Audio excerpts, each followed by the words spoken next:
I'm Addy. Welcome to Lost Saves. What is up with Haste, Broken Worlds? I gotta tell you right now, I am fairly certain this is gonna be my game of the year, if my controller will interact. There we go. This is a game created by Landfall Games. This is an indie studio that made Totally Accurate Battle Simulator, Stick Fight, Cluster Truck, Air Brawl, Nightfall: A Daring Journey, and they published the game Content Warning.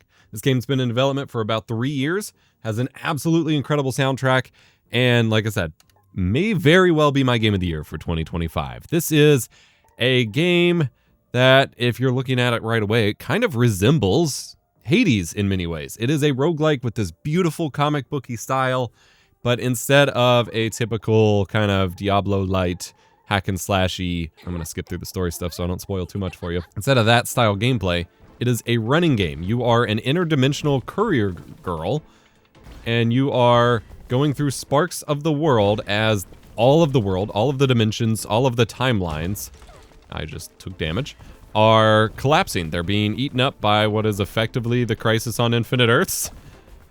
And you spend the time running in a mechanism that reminds me both of CSGO surfing and one of my favorite games as a kid, ATV Off-Road Fury, where you had to balance the way that you jumped over each of the hills on every level to land perfectly, get the speed boost, and not mess up.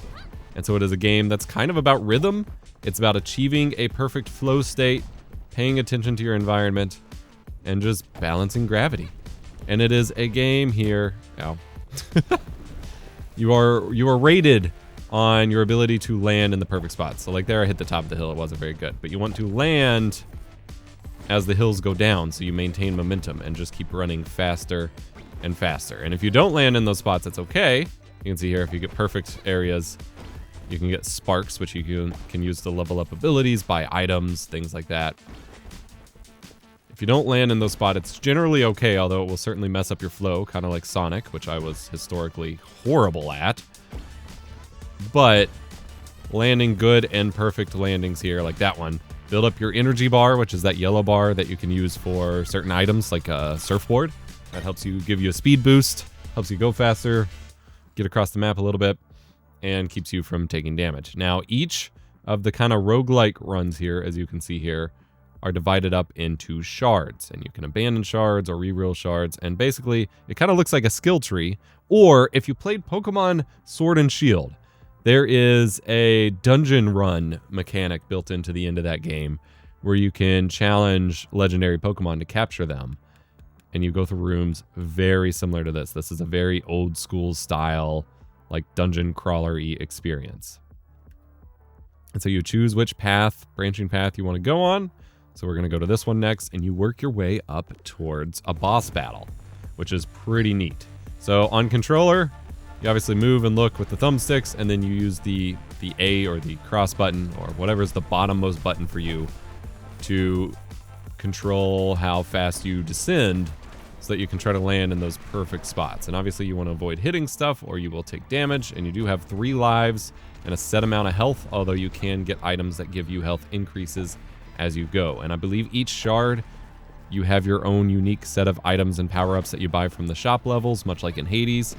And so I currently believe I do not actually have any, but I will unlock some when we get to the shop level. And otherwise, like, it's that perfect vibe session game. I do notice that the hitboxes for where you land are a little generous. So like right there, I hit the top of the hill and got it perfect, even though it really messed up my flow. The windows are a little funky. You can actually fine tune these in the settings. And then you're rated each level on a grade letter system, kind of like, you know, Devil May Cry or something, and you get additional sparks for that. In the top right here, you can see our sparks, which is our currency to buy items in the game, our health, our lives, and our energy. And you track that, of course, across the levels. If we dive into settings real quick here, obviously there's basic sound settings, UI scaling, which is great. Under graphics, I got everything basically turned all the way up. The game does support DLSS and FSR, which is pretty neat. But if you go into the controls, actually that's not here. Where are the difficulty settings? Maybe I have to be out of a shard for this. You might have to abandon a shard for it. You do have complete difficulty control over a lot of things. So there's a general difficulty that gives you a kind of like I'm just here to vibe, man, or a normal mode or a hard mode, but then you get to control the timing windows for everything, much like in the recently released Doom: The Dark Ages, which is fantastic. I love to see games supporting things like this. So here we are getting to a question mark entry. You can see the destruction of the world here move along. And here we just get some extra dialogue as well as a challenge level. Now the whole game, this game does have a demo, by the way, on Steam. I highly recommend you pick it up. The whole game just kind of throws you in and is intent on making everything mysterious and not wasting your time too much trying to understand the story, trying to swallow the story or get a feel for it, because the whole point is just to run, to vibe. So this is a challenge level. It's going to be a little harder. And these, at least the ones I've found so far, you're intending to find the portal in a set amount of time. So the portal is just the end of the level. Now, on most of the levels, they're pretty linear. Like, you have some alternate routes you can take, but the world itself is basically a big straight line. If you veer from that too much, you're just going to run off the world. On these challenge levels, with all the lava that you can take damage from, it is not linear. Finding... Oh, no. I'm going to fail this one. I got perfect on the one in the demo. And then this one, there it is. Surfboard to get me across the lava here. Not going to help. Still took damage. Oh, come on. These are a little bit harder in the full game, whereas in the demo I got it perfect. But there we go. We completed the challenge level, so we get some extra sparks here. Those are not as linear as the normal levels, so as you can see. I don't know what this one is, but we're going to go to the shop so I can show you it quicker. Now, this is the shop area. There's an introduction to the character and the things going on here. And it looks like we will unlock additional characters to interact with over here, possibly. This is a science experiment guy. Coffee machine.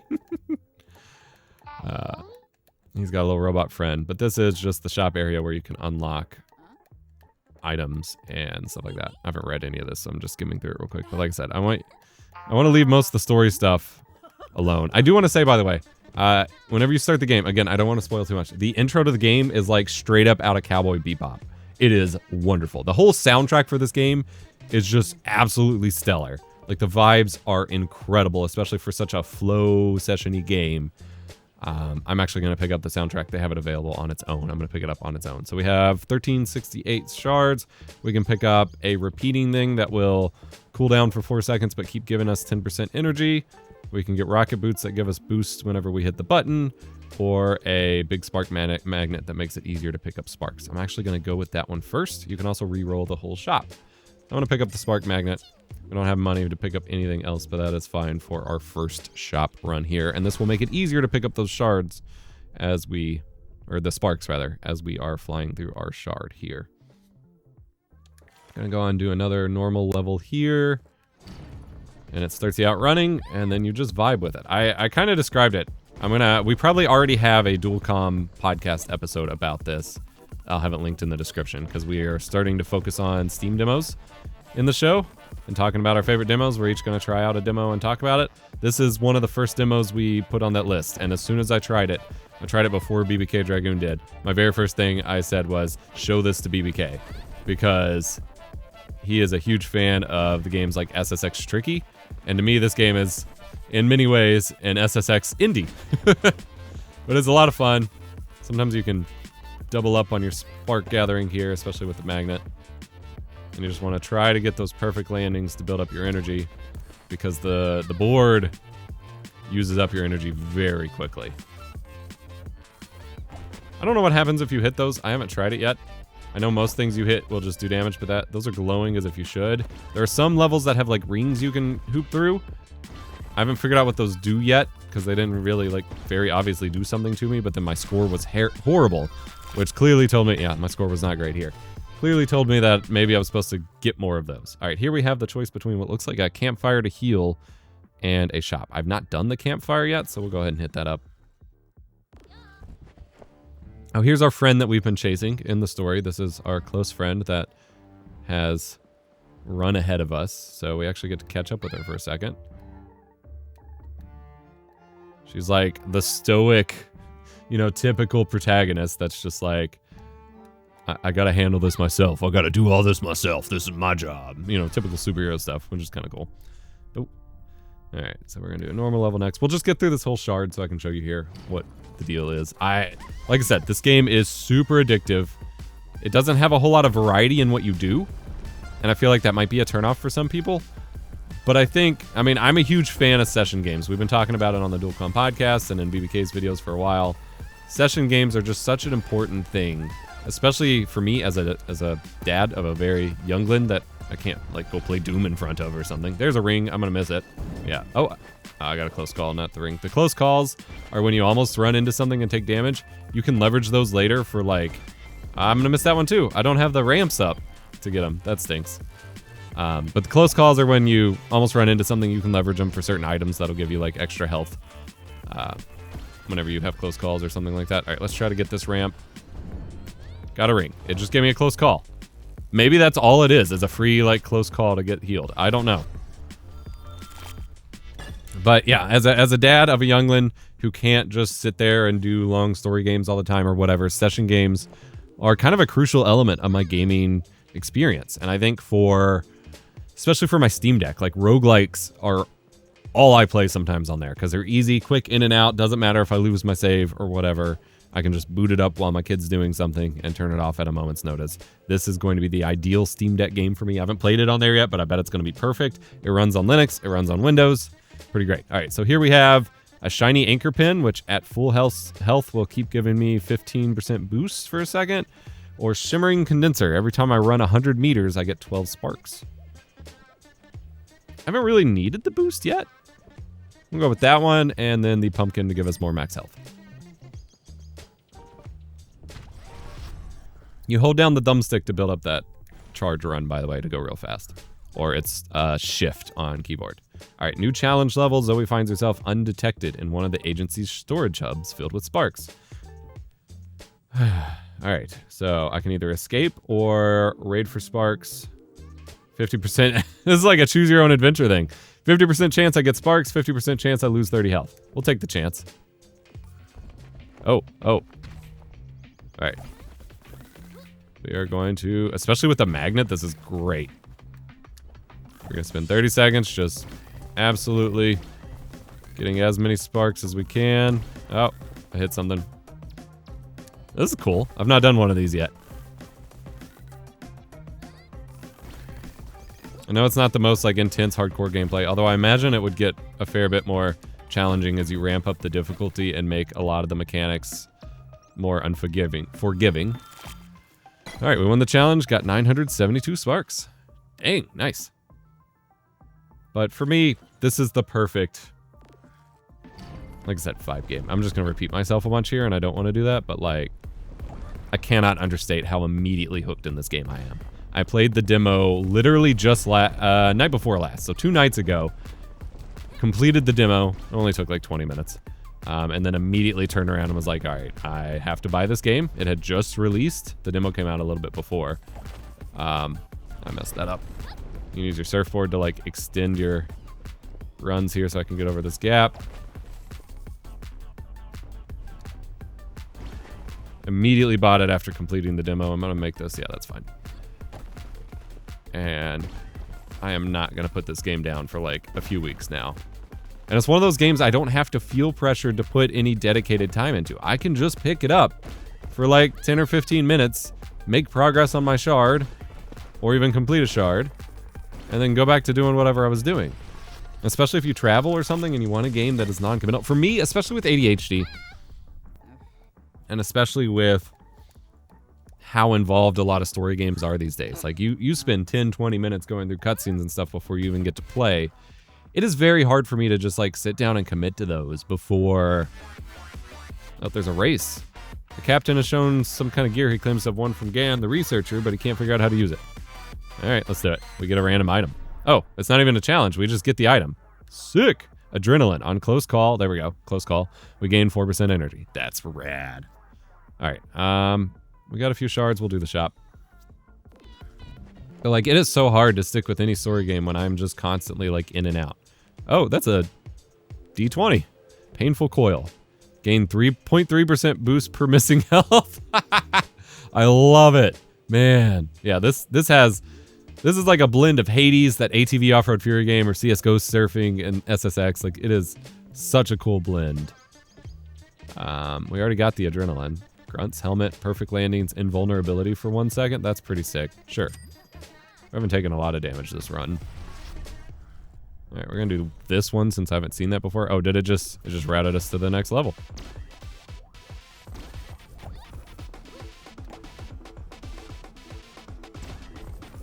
The music, the vibes are just incredible, and that makes a huge part of this experience. Like, I understand a lot of people doing CSGO surfing or whatever, or just watching stuff in the background. But if I just want to vibe to this, like, it's great. There's no voice acting. The characters all just kind of react, and then you just kind of read the lines yourself. And so you don't have to have audio, but then it just really adds to the experience if you do. Oh man, yeah. Should have known that would happen. That's fine. I'll surf down here. Get our sparks. Oh yeah, okay. This is a lot harder. This is crazy. All right, build up speed on here. We're gonna surfboard through. Ah! Oh, and now you can see behind us, the world is collapsing. And so that will start happening and start damaging you if you stay on that too long, if you take way too long. Yeah, we got a horrible score, but that's okay. We got a new item. Replenishing vial on activate, restore 100 health. Well, that's sick. Distance-based insurance, 4 health every time you run, or just a repeating gain energy. We're gonna gain energy. We're almost done with this shard. Taking back to the shop anyway, so I can get that insurance, or golden necklace, just passive boost. Yes. We'll just rake them all in. Let's do it. Right, I think the last one is the boss battle here. Yep. All right, so I'll show you what the boss battle looks like. At least based on the demo and the first one I played, it's pretty straightforward, but they may have changed it. Yeah, you jump into a machine for 3 stages, but it's shooting stuff all over the ground to do damage. Is that the machine? No. Where is the machine? This is just a big... Is this it? Nope, that is not it. Okay. In the last one, there was just a big obvious machine to attack. I think we still have to travel more to get to it. Or either there's an attack point. I don't know. We are taking a lot of damage here, though. Interesting. Yeah, no more damage is coming from this way. I think we need to turn around. Where do we attack it at, then?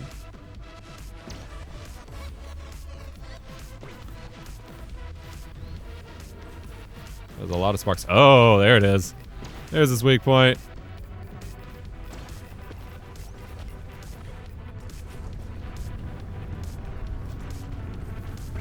Maybe?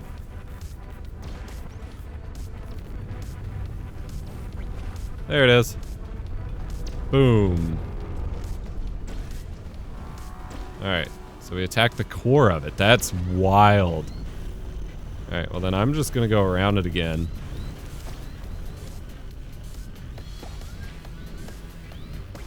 It's shooting its big, like, antimatter lasers everywhere. Oh, this music is so good. Oh no, I hit it. We lost the life. Damn. Alright, that starts the whole boss battle over. This is so sick. At least we know what to do now. I don't have to waste quite as much time trying to get to it. I don't even know if you can go in the front. Yeah, I guess the answer is no there. Interesting. Alright, so you gotta go in the back. Understood. Oh my gosh. This is crazy. Alright, we will go over here and turn around.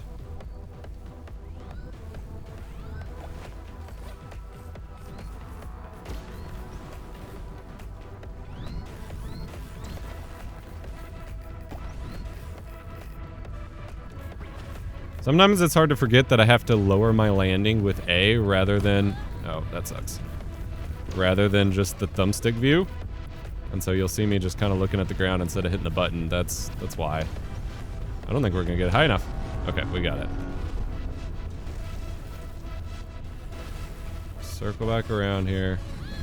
The shape of this thing is crazy. This is way more dynamic and difficult than the first boss, I will say that. That's a good thing, though. loop around. Yeah, we just don't have the good ramps to get in those rings. I don't think they do anything. Like, they look like they're rainbow. They're like changing. It looks like something you should be going in, but it's not. I'm not seeing anything that ends up suggesting it actually benefits you. All right, we need to. Yep, I did it again. I looked down. Nope. Oh, it still counts it. Okay. So you don't have to run directly into it. The other boss, the robot boss that you fight first, you just run into him, which is why I tried to do it that first time on this level. All right. Yeah. All right. Almost back around.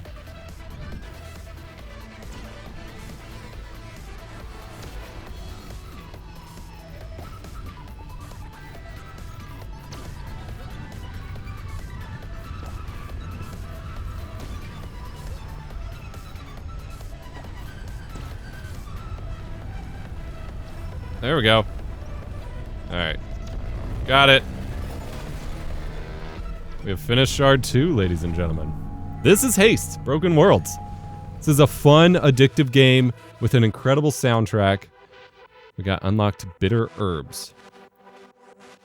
Interesting. So, just like with most roguelites, whatever, I guess this would be a light. You unlock new items, things that you can further unlock in your next run. You can keep each individual run running endless if you want, which is sick. Or you just complete the shard and move on. And then you see here we are done with shard 2. You work your way through to the next shard. There is also, you'll see here in the corner, we will go towards those sparks instead, or I'm sorry, anti-sparks. These are anti-sparks this time that you unlock. If we make our way over here, we get to talk to someone called the Captain, and we actually get to unlock. I don't know how to stop. There we go. Nope, nope, nope, nope, nope. There we go. My only annoyance in these parts is very hard. Oh, there's new people to talk to, but also the Captain, you can trade upgrades for those anti-sparks. So like I've already upgraded my max energy, rarity, things like that. I suppose these people would have something to unlock too. Oh, no. This person just has our stats. Very cool. And she might have story stuff. Grappling hook. Bring 1,500 anti-sparks and you can get a grappling hook. All right, I'm going to save them up. But yeah, you get to exchange your currency for stuff here at the little campsite, which is pretty cool. But yeah, this is Haste Broken Worlds. Like I said, this is currently top of my list for Game of the Year 2025. Small indie game made in 3 years by a team that's made some other fun little indie games. The graphics are great for what they are. The music is incredible. The gameplay is addictive as hell. I would genuinely just spend all day playing this if I had that option, if I had that choice. Let me know what you think about it or what your choice for Game of the Year 2025 might be. And remember to be kind. Rewind. Remember, you gotta go fast. It's just the flow. They nailed it. They nailed the vibes of the flow so much. I don't know what else to say. It's just, it doesn't get much better than that. All right, I'm already taking damage. I wasn't trying to actually start it. Bye.